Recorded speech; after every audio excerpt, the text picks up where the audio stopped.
This session is all about forecasting 2021 and looking at ceramics horizon view in what it means to design for the new normal. First off, I want to thank all of you for joining me. On behalf of ASCER, the Spanish Tile Manufacturers Association in Spain, and IFEX, the branch of the Spanish government responsible for foreign trade, welcome, and thank you for coming to listen to me for the next hour. I'm going to try and keep this around 50 minutes and give us some time for a Q&A at the end, so make sure you put your questions not in the chat but in the Q&A section. You should be able to find that on your menu board there. So without further ado, I'm gonna go ahead and get started and dive right into the presentation. And I think, as I said, I think this is one of the most interesting years for a researcher and forecaster to try and give an opinion on where we're going from here. Because if any of us, if any of our 1 year ago, 365-day ago selves were asked to tell us what the world would look like a year from now, I don't think any of us would have come up with the situation that we find ourselves in. I'm going to do my best to stay away from sort of triggering topics and things like that, but obviously we do have to talk about the situation that we're in and what it's going to do to design and how ceramic tile is going to fit within that world of this sort of funhouse mirror of reality. But I want to start with a quote from one of my favorite authors, Paulo Coelho, who has a book that is almost always in my backpack. It actually happens to be right now, The Alchemist. And I think that this quote is so pertinent right now, that the world is changed by your example, not your opinion. And I want to show the example in this presentation of how ceramics can truly change the world of design and fit within the scope of how we're going to need to design for our clients today. So the first thing that we need to do in order to do that is take a look at what the stage looked like moving into 2020. What were the influencers that were driving our industry decisions and from the manufacturing sector to the distribution and end users alike? So from 2019, we started to really sort of hit our stride coming out of our previous financial crisis, which was the 2008 meltdown brought on by the mortgage shorts in the stock exchange in the US that then bled all around the world. That was a very, very difficult time for the ceramic tile sector, specifically in Europe. The economic crisis persisted for a very, very long time, and it was something that manufacturers started to really have to shift their thought processes and realize the dangers of over-specializing and start looking at risk avoidance and ways to optimize their production, decrease their costs, and help them weather another global financial storm that was inevitable to come at some point. One of the ways they did that was in around 2012, the ceramic manufacturers, along with a bunch of other manufacturers in the European Union, came out with a document called Roadmap to 2050. And the strategy was centralized around optimizing natural resource efficiency and efficiencies in general throughout their factories through the incorporation of digitized processes, reducing manual labor and improving quality processes through the employment of digitization. That really helped. That the push to do that and the growth that our manufacturers have made since 2008 to digitize a lot of processes has really helped to weather this storm, where it's a health-centered pandemic rather than an economic one, where we needed to reduce for safety the amount of employees. We've already done that in a lot of cases, where a modern ceramic plant usually takes about 12 to 30 employees to run it, most of them working in quality control and management and able to be in siloed locations throughout our large production facilities. So that really helped us kind of weather this storm.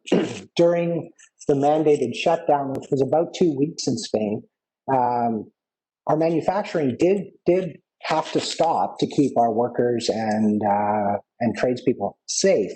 However, shipping didn't. So all of the existing stocks were able to be loaded into containers. So the impact here in North America was very, very minimal. Another thing that I do want to talk about is the introduction and the finalization of the anti-dumping tariffs that were originally instigated in 2019 and finalized in 2020 against ceramic goods coming out of China into the U.S.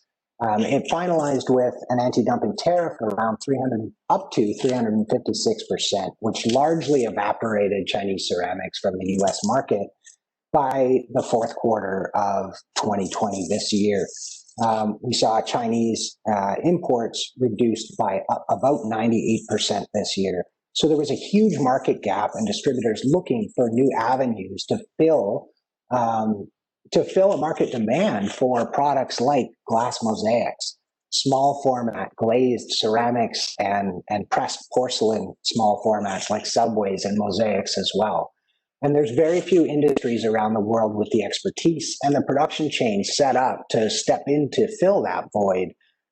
Spain being one of them, which led to the Spanish market, you'll see, becoming very, very important to U.S. consumption. So now moving into what our experience has done in terms of our thought processes, how we look at design and the spaces that we're creating. A lot of that is shifting because of the universal impacts that we've all experienced, regardless of where we're from, what our income levels are, where we live, or anything else. The one thing we can all agree on is that our reality is irrevocably changed this year based on the experiences that we've all shared. There's certain things that are top of mind, regardless of the field. This goes outside architecture and interior design. It goes into absolutely every decision that we make and every action that we take every single day of our lives in this year. And that is a top of mind awareness of hygiene and what it takes to be sanitary and live in a safe environment, work in a safe environment. The other thing that we had to realize very, very quickly was our need for self-sufficiency. The idea that freedoms, liberties, the choice to do X versus Y could be taken away from us in order to keep our community safe at any given point. And so the need to be self-sufficient, create self-sufficient spaces that allow us to live our life with minimal impact is extremely important. And in order to do that, we have to be aware of ease of ownership and the maintenance costs and time invested to allow our spaces to perform in much broader terms than they used to pre-2020. Things that rely on outside value, things like conspicuous status, that rely on people outside of us valuing what we've done, become less and less important because, all of that could possibly wind up evaporating from our daily lives. So we need to find inherent value that makes us feel the value of the products, design, and materials that we're surrounding ourselves with. I know there's a few people, I saw some familiar names in the attendees list that are familiar with my parents, so this will probably give you all a chuckle and be no surprise to you that my parents were against the word punishment. They didn't feel like punishments were legitimate. They said instead that I had to bear the consequences of reality. And consequences, they like that word much better than punishments because consequences could either be good or bad, but they were unavoidable. They were simply reactions. And that is, I'm going to borrow that sort of phrase, even though it pissed me off like crazy when I was younger. I'm going to borrow that and use that for how we're parsing this reality now, because we are having to come to grips with some unavoidable consequences. One of those is that none of us are an island. We don't operate in a vacuum. Our decisions, the design of our spaces, the way that we act, the way that we choose to use our spaces and share them with other people have consequences. And that relationship with our community and what we do for our community is becoming so much more central to our daily operating process, which, it has a lot of benefits, and certainly has a lot of benefits in terms of material selection that we're putting into our designs and how we're designing our spaces. Obviously, hand in glove with that is hygiene. We're all aware there's all kinds of studies that have come out that show how much more aware of hygiene we are in our daily lives, how much more often in US it's about 3 times more often that we wash our hands this year versus 2019. And all of this is kind of centered around, and I put this quote in from another one of my favorite authors, Frank Herbert, the author of the Dune saga in sci-fi. All of this is kind of based around fears. And I think it's really important to take this sort of Bene Gesserit maxim from Dune, that I must not fear because fear is the mind killer, creating opportunities to take fear out of the equation and provide spaces that are easy to sanitize, that build into our ability to operate in a way that it feels safe without thought is really, really important today. The idea of optimization, this is another book that I've returned to many, many times, and I had to put it in here because I think it's so relevant right now. Ryan Holiday's The Obstacle is the Way. And one of the obstacles that we've found to our sort of city planning and way of operating in the world with a growing population is this densification of urban spaces, which means smaller and smaller footprints for us to live in. Also smaller and smaller footprints for our retail and commercial spaces, restaurants. Everything's getting smaller these days. And the obstacle that we've come across now is that it's less safe to be inside during a pandemic like we're experiencing, and B, the footprint is so small that it's very difficult to have multiple use cases in a space like we need in today's world. So we're having to use that obstacle and find a pathway which leads into the outdoors. We're having to spill our performance, our design, and our operating space, residence and commercial, into our exterior spaces. It lets us expand past the zoning bylaws and increase our square footage of available working space that we have available. But if we do that with a performance material that can do it from inside to outside and seamlessly transition, not just in performance, but in visual, it gives us the illusion of a bigger space, which has a huge impact on our mindset today. So the next thing that, again, hand in glove follows from there is the understanding that we have to develop our spaces to be flexible, that our spaces need to handle multiple use cases, and most importantly, be able to transition from one use case to another very, very quickly. I love this quote on multitasking, that it's the art of messing up several things at once. And we found in a lot of cases that was true in our spaces designed pre-pandemic, when we tried to adapt them to being a schoolroom / boardroom for Zoom meetings / cooking space / eating space / family congregating space. All of these things become very difficult when you don't think about them in advance and develop your materials and your designs around that thought process. So, in the end, all of that builds into some very key realizations. All of these unavoidable consequences are forcing us to some realizations that I think will be very good for design, very good for our psyches, and certainly very, very good for tile, because the ask from our spaces is absolutely huge these days. Whether it's commercial or residential, it's unified. What we're asking of our spaces and the ability for them to perform is so large today, because anything can, be taken away, and our needs are going to shift. So we need to develop spaces that can respond and adapt to those shifts. So the performance demands of the materials that we select become so much more important.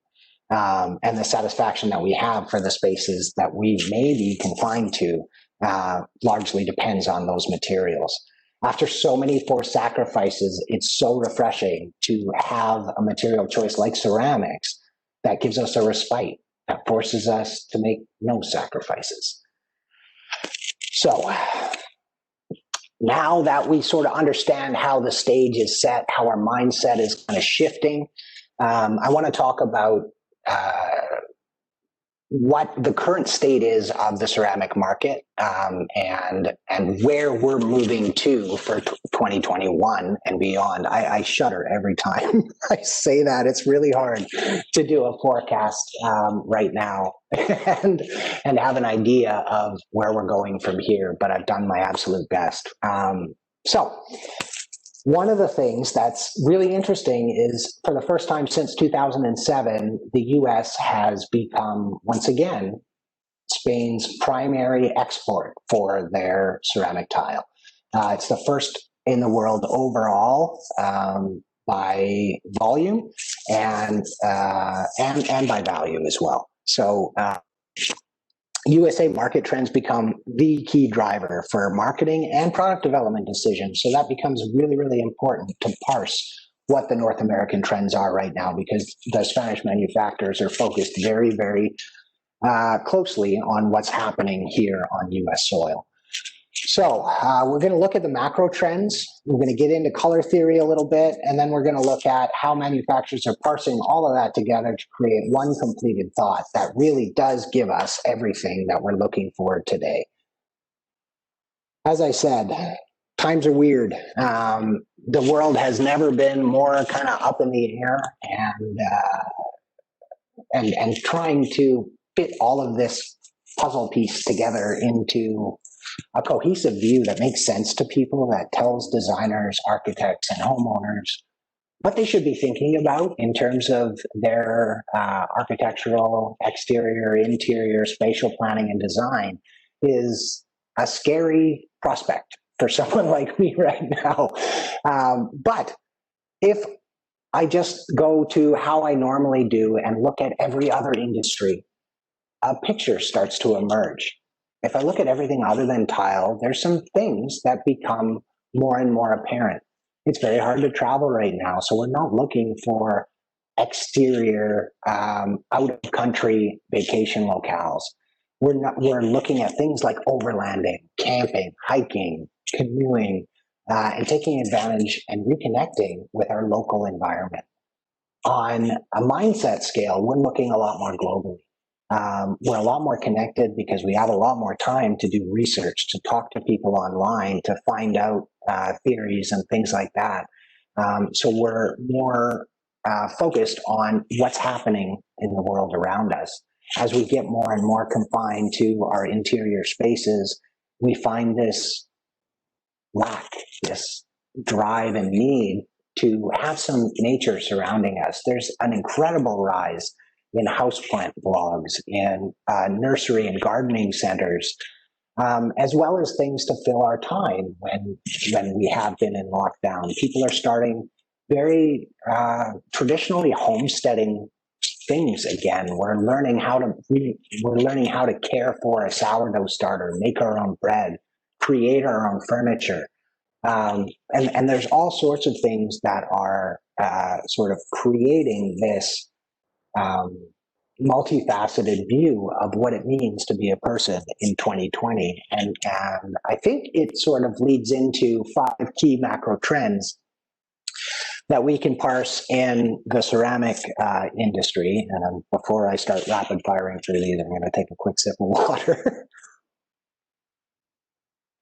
So as you can see there, we've got 5 kind of macro trends that I want to go through. We've got deep nobility, Guyar Reborn, the return to foundation principles, finding pathways through obstacles, and the sort of evolving rational cacophony that's creating our own design language that is truly relevant to us and tells our story.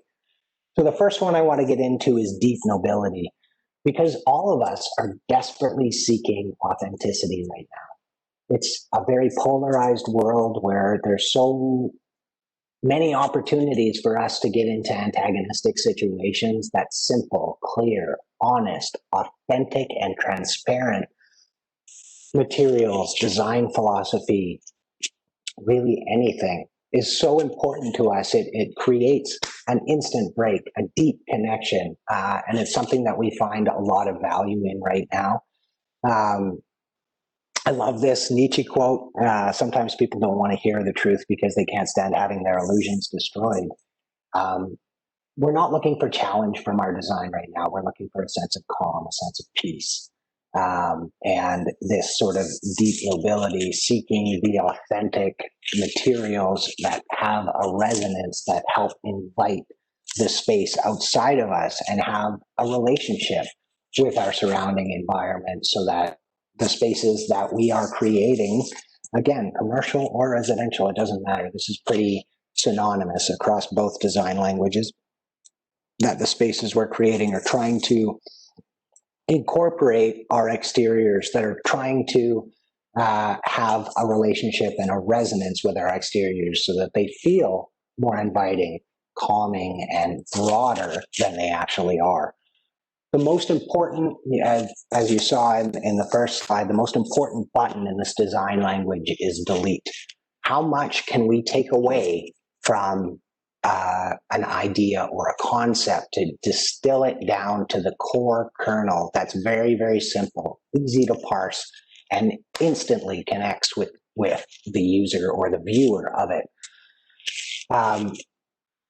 Very narrowly defining the finishes, the colors, the shapes, how we want it to play with light and shadow, and one very simple concept. Even if it's used on a wall like this, everyone that's been to Europe sees a European roofing tile, a glazed roofing tile in this program, and it's immediate. It's unmistakable. And that's the kind of deep nobility that we're looking for and seeking in our product collections today, is something that has an immediate connection with people because of its transparency. So moving into Guyar Reborn, there is a deep connection with nature. As we find ourselves sort of confined and restricted, we are desperately seeking the vivacious nature of the natural world. So we're adding more living walls and house plants. We're inviting the outside in with larger windows. And because of this living biophilia that we're surrounding ourselves with, the need for natural materials to relate to them, to work in counterpoint and harmony with them, is so important. So we're seeing this rise in earth tone neutrals coming. This rebirth of traditional ceramics, because there really is nothing with more harmony with the natural world than simple fired earth that we've been doing for literally the entire history of modern civilization. I got to give a shout out to Aveda Naturals. I thought this quote was absolutely fantastic and so poignant right now. There's no Wi-Fi in the forest, but we promise that you'll find a better connection. And that's what we're trying to do in ceramics, is make that connection between earth and life. Just like people that are getting back into things like grounding, that are walking around barefoot to connect and align their energy with the energy of the world around them. We're seeing a lot of these traditional ceramics, terracottas, traditional clays fired in very traditional ways come into modern formats, modern shapes, large scales, with a modern color palette in a way that has a very deep connection with the living world around it. Again, as we move into other materials that are outside clay, things like stucco, natural wood, everything is unfinished, unadorned, worked by hand lovingly, and letting the deep nobility of those natural materials shine through. because that's what connects with the natural world, with the houseplants, with the live edge furniture that we're seeing. This sort of idea of Guyar Reborn has so many parallels across every single field that relates to our buildings and our spaces. As we get back to foundation principles, it's again finding a steadfast bedrock, this foundation that we are craving in a world filled with so much uncertainty. Things that actually reveal their soul. Where a stone that we're creating in ceramic is simply just a stone. It doesn't have a lot of superfluous overlays. It doesn't have overworking. We're not giddy with what we can do with our technology right now. We're trying to refine it in ways to make it simpler and more effective. So we're seeing a lot of very, very fine textures that we couldn't do until we refined our use of a lot of this technology. And just like Einstein says, everything should be made as simple as possible today, but not simpler.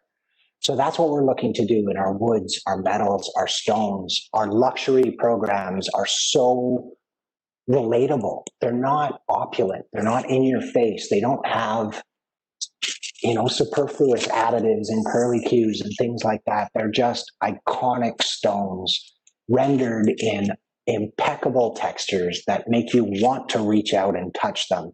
That so much thought has gone into this simple stone that it's luxury. That's what luxury is in 2021. It's something that is relatable and has the minutiae of small, refined additions of peak technology. For a guy like me, that's a marketer and an educator trying to develop programs like this, it's incredibly difficult because the programs are so much more refined. The adornment is so much simpler and minimized. It's very difficult when you're looking flat on to a tile program or designing a website as a manufacturer to show your clients what these programs actually are in a digital world.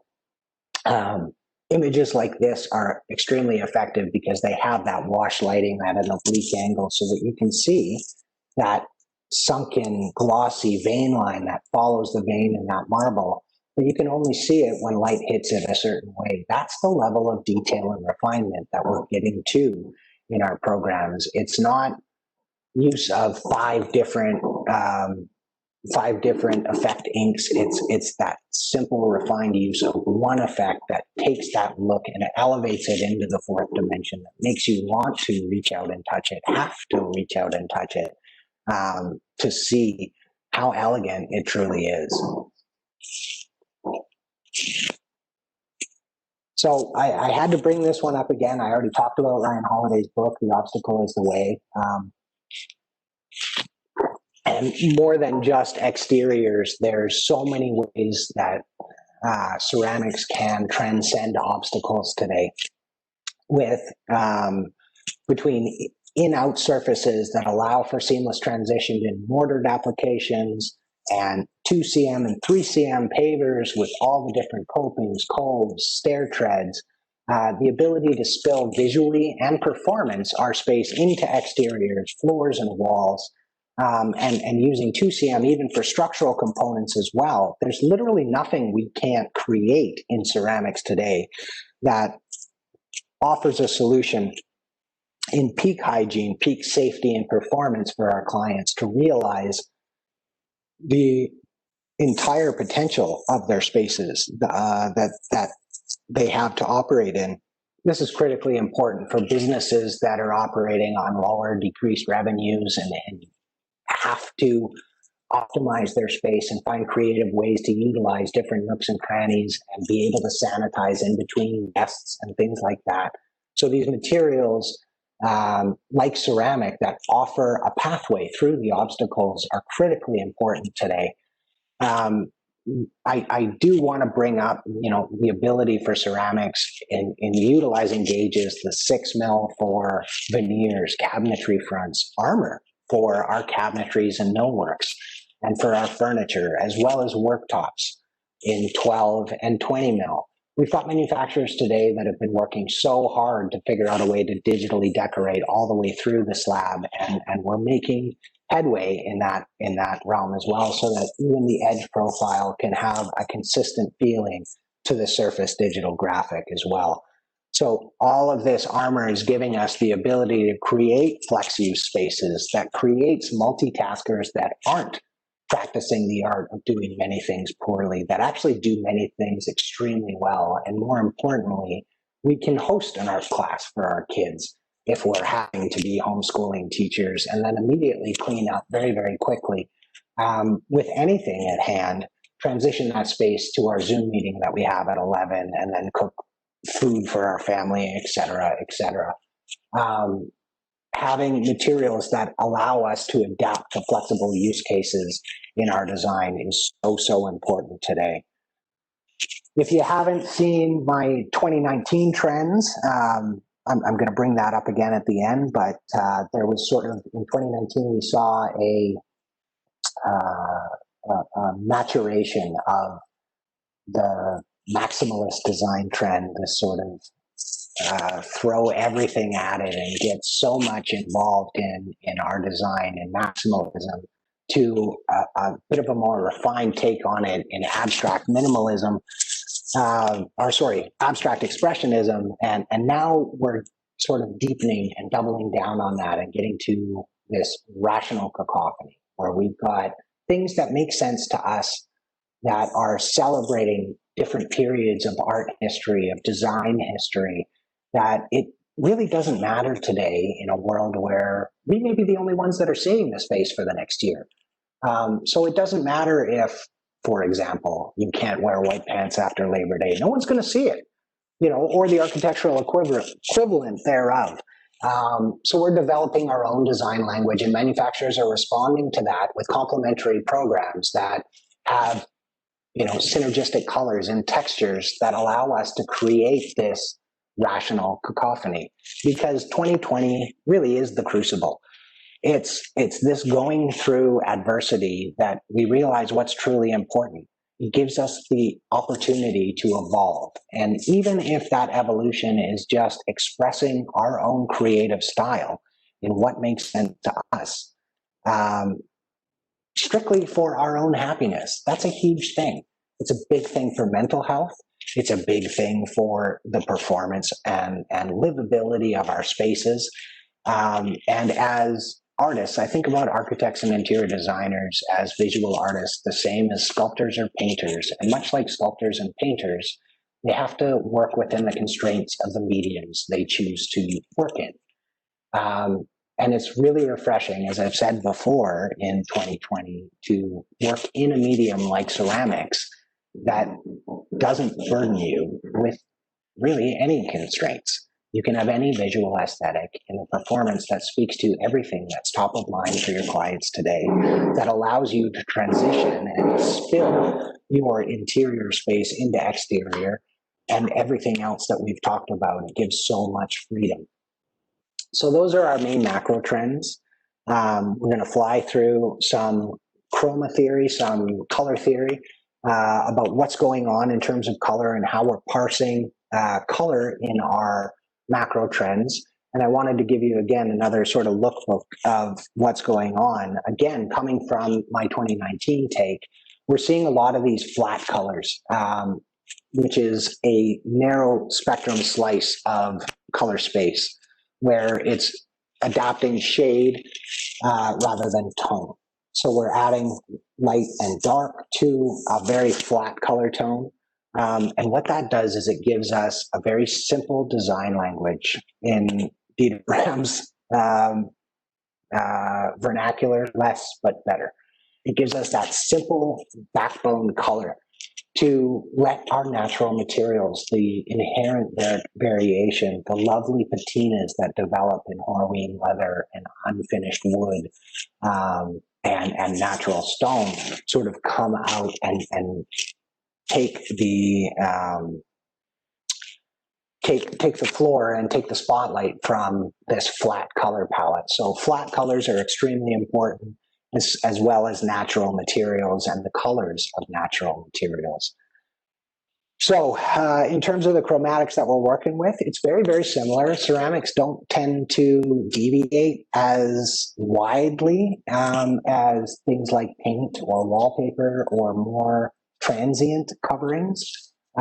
Because ceramics are a 50-plus year solution, our gamut of color change tends to be a lot more minimal and a little bit more restrained than things like, say, the Pantone color of the year.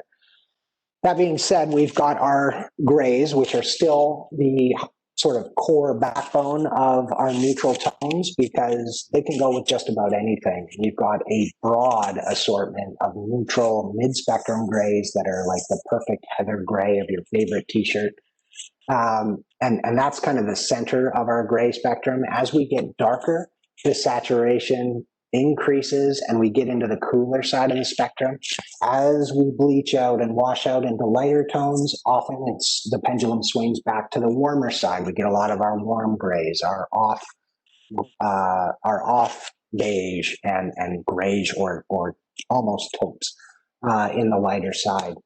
So that's kind of where we're at in our grays, and then we move into the ones that are deeply seated in that Guyar Reborn macro trend, which is our earth tones. And this year specifically, it started a little bit last year, but moving into 2021, I think you're going to see more and more entire compositions based around deeply rooted earth tones, natural clays, metals, woods, all of these rich and inviting browns that green plays off against so well to allow for our living walls and our house plants and things like that into our spaces, that allows us for our large floor to ceiling windows to invite the exteriors into our space.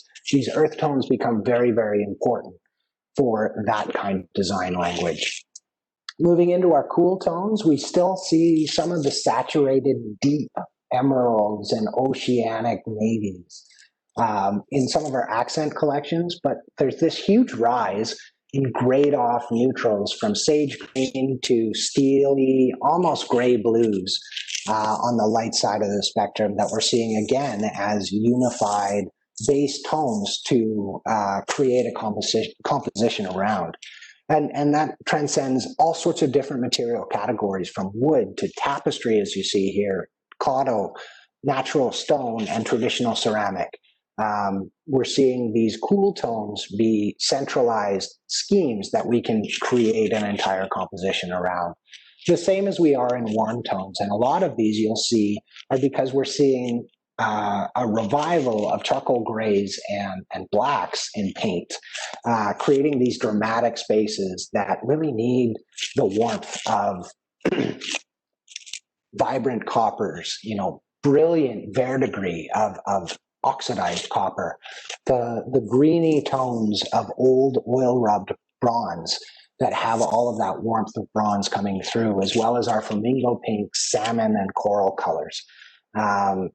Often these brighter, warmer tones are used to anchor very cool, dark, and or brooding spaces as the darker colors in wallpaper, paints, and furniture starts coming back to the fore.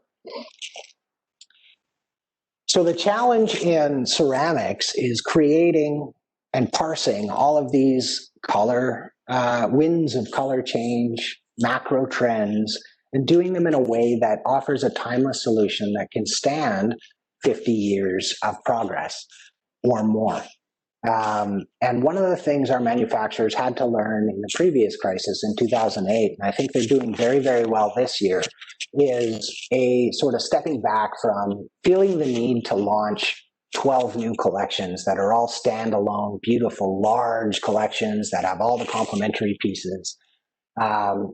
Because in the lack of trade shows, it's very hard to do that digitally in a sort of outreach situation. So what we're doing instead, and what I think they're being very effective doing, is taking a look at their entire collection and introducing 2 or 4 new collections each season that have extreme relevance with the rest of their catalog, so that just by introducing that small assortment in the new season, it gives rise to almost, unlimited new options because of their interplay with the rest of their existing catalog. It gives a fresh new look to an entire brand with a very small launch. And that's something that we're doing incredibly well in ceramics because we want our clients to design for life.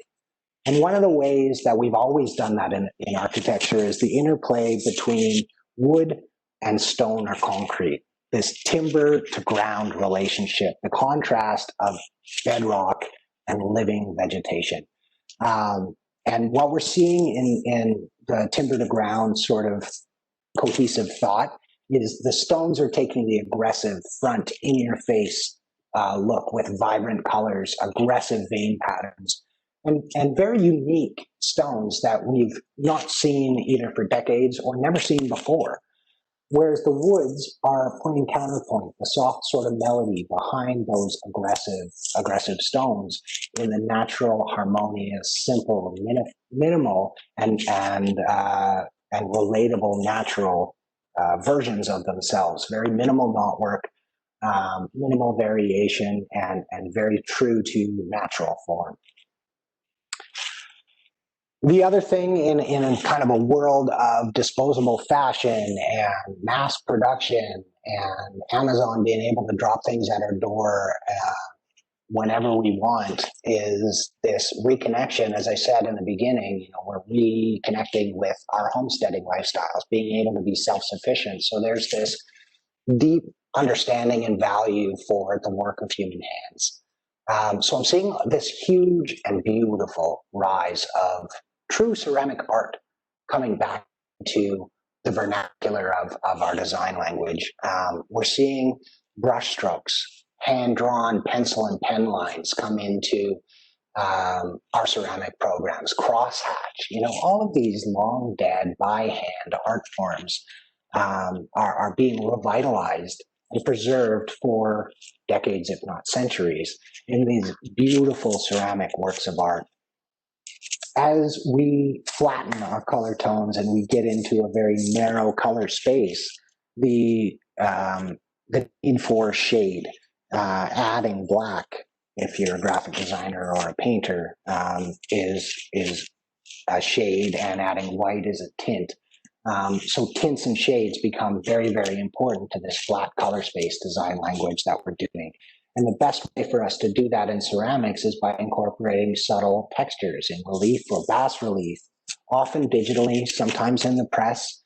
But by adding an interplay between light and shadow, we get texture as color, and we give life and depth and continuity and sort of harmony with the natural materials that we're surrounding these flat colors with by introducing tints and shades with light and shadow. So we're using texture to enhance our tonal variation. And we're looking for expansive continuity. So the ability to create a design language that can transition all the way through a space, cross the barrier into exterior, and not only create performance continuity, but visual continuity to give us, if not the actual in practice ability to have more space, also just the visual feeling of more space, so we don't feel as confined. It's a huge thing, especially in urban environments where we've got small living spaces, but oftentimes larger patios, where the builders and developers are constrained by zoning bylaws, and they have to keep the square footages at a certain area. If you can spill your visual space into that outside, even if the weather doesn't permit you to utilize it 365 days a year, you feel like you're living in a bigger space. Same thing in restaurants. By spilling the design language of your interiors onto your patio spaces, your clients feel like it's a part of the restaurant, and they're safe on the patio in open air. And it allows you to stay open longer as well. So this expansive continuity is something that is top of mind for manufacturers, and they're offering multiple gauges, thicknesses, and performance characteristics that allow us to design this expansive visual and performance continuity. So in the end, what it is it's all the little things. It's all the history. It's all the story. It's all of the relationships that ceramics have to what's going on in our minds, what we're concerned about, how our spaces are performing for us, whether our business is going to survive.